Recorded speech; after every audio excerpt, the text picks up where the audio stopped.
The convent of Santa Clara, the place I'll be talking about today, is one of the most historically important places in the city of Murcia, Spain. Murcia is located in the southeastern corner of the Iberian Peninsula. From the year 711 until 1492, southern Spain and Portugal were under Muslim rule and known as Al-Andalus. The city of Murcia was founded in 825 AD by Abd ar-Rahman II. The presence of the Rio Segura made Murcia's founding as a city possible. The city could be sustained through the use of irrigation canals, also called acequias, for growing food. What is now the convent of Santa Clara was originally constructed during the 12th century by Ibn Mardanish. It was called the Alcázar Menor or the Alcázar Saghir. Today there are only ruins of this pre-existing building. In its place, another building was constructed during the last reigning Muslim dynasty, which were the Banu Hud. Since the year 1363, the palaces belonged to the Orden de las Hermanas Pobres de Santa Clara. Today, the convent of Santa Clara functions as a convent of cloistered nuns and a museum. The most significant point of interest in Santa Clara is its interior garden, or patio, which was constructed along with the building in the 13th century. When the patio went into the hands of the nuns, rather than destroying the garden, they covered it entirely with dirt, where it sat for 700 years untouched. In the 1990s, the garden was excavated and the pool and irrigation system uncovered. The pool, or alberca, and its borders were found perfectly conserved. Fossils of the patio's vegetation were found, allowing for the planting of identical flora in each garden section. Therefore, the patio of Santa Clara today looks exactly as it did in the 13th century. In the Muslim religion and culture, gardens were often designed for creating the Islamic representation of paradise on earth, as described in the Quran. The garden is a place where one can be closer to Allah. It is a place where one may feel pleasure with all five senses simultaneously. The plants are strategically planted so that there will always be fruits and flowers during any time of year.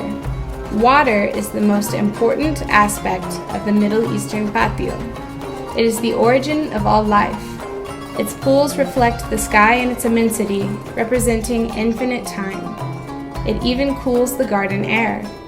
In the dry Murcian landscape, agua es vida. The origin of the patios comes from the Persian, Roman, and Hellenistic empires.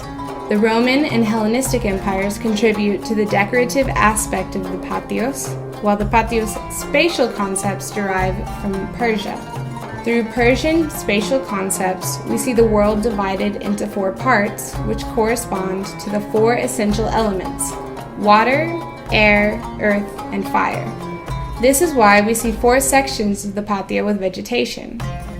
Traditionally, the patios are divided by two perpendicular paths of water, which are used for both flood irrigation and aesthetic reasons.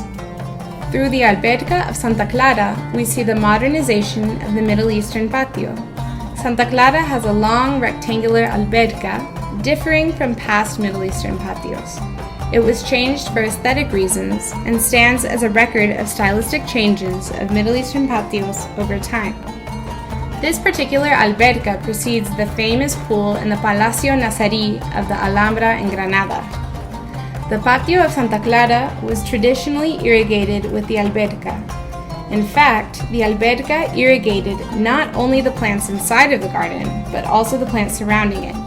The style transformation neither interrupted nor changed the methods of irrigation. In order to irrigate the gardens, compuertas were opened, flooding the different elevated waterways, reaching the plant's roots. This method of irrigation works particularly well in arid landscapes. It is also known as riego de manta. Visiting the Convento Santa Clara is like walking back in time to 13th century Al-Andalus.